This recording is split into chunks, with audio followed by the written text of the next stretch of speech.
Podcast de l'article de Aziz Boussetta publié sur l'odj.ma.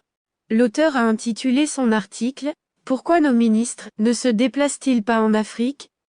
Il commence son article ainsi.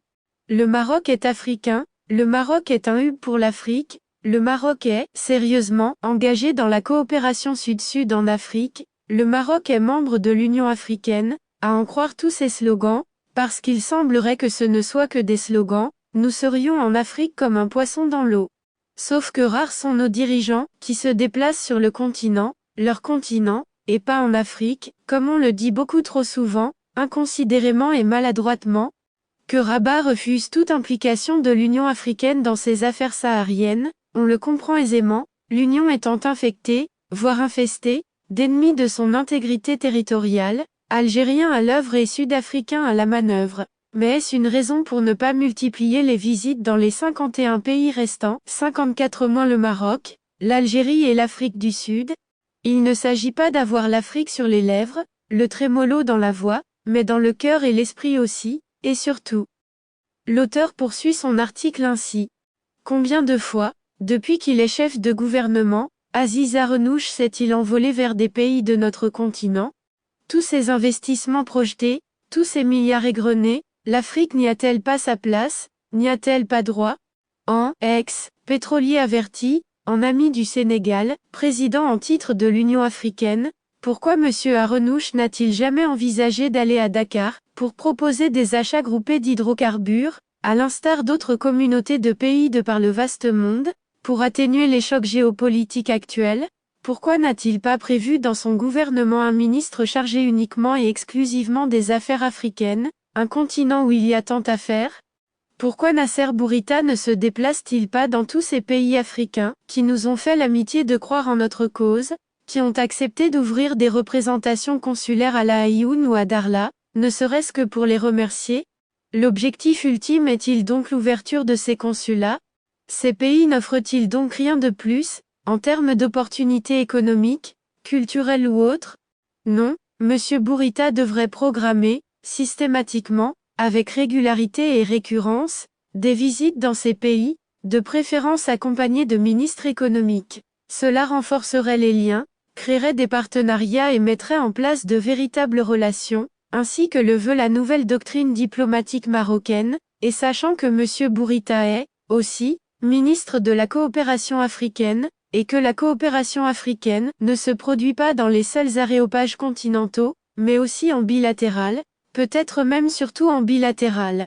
La rigueur, apportée à envoyer en retraite des diplomates à 60 ans, la fleur de l'âge pour cette fonction, pourrait être accompagnée par leur implication dans une sorte de task force, qui se déplacerait dans tous les pays partenaires, ici et là, expliquant le Maroc, entretenant les relations, cultivant les amitiés, favorisant des rapprochements et dissipant des malentendus, il suffit juste que notre ministre soit plus partageur.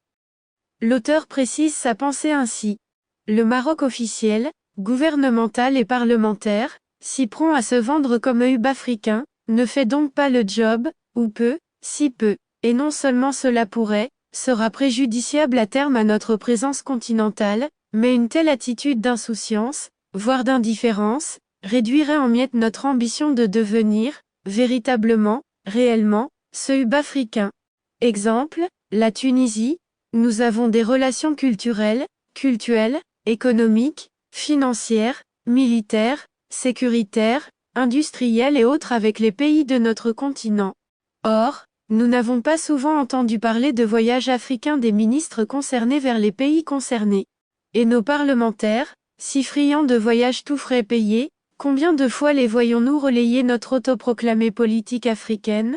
Une politique africaine qui, rappelons-le, n'a pu être mise en place que suite à ces dizaines de visites royales marathoniennes, quand le souverain sillonnait les villes, arpentait leurs rues, s'engouffrait dans leurs quartiers, s'imprégnait de leurs existences. L'auteur ajoute ainsi, aujourd'hui, l'Afrique compte. Chinois, Américains et Russes y investissent et s'y investissent. Les Japonais, Indiens, Turcs, Israéliens œuvrent à s'y frayer un chemin. Les Britanniques y reviennent et les Français tentent de s'y maintenir. Et le Maroc, dans toute cette ébullition diplomatique et économique? Eh bien le Maroc continue d'annoncer son hubisme africain, sans politique africaine cohérente, pertinente, soutenue et communément convenue. Et cela est, encore une fois, préjudiciable. D'autant plus que la position du Maroc, qui le sert grandement dans tant de domaines, le dessert également en matière de migration. Le royaume est en effet, et de plus en plus, terre de destination pour les migrants subsahariens, mais il demeure aussi terre de transit, avec les drames récurrents que l'on connaît aux alentours des présides de Ceuta et Melilla. L'auteur conclut son article ainsi. Le Maroc se doit d'être bien plus présent sur le continent, à travers ses officiels et ses privés, pour expliquer la situation, détailler les conditions, formuler des propositions ou suggérer des solutions. Il le doit, car ses ennemis adversaires compétiteurs se multiplient. Rédigé par Aziz Boussetta et lu par l'intelligence artificielle de l'ODJ Media.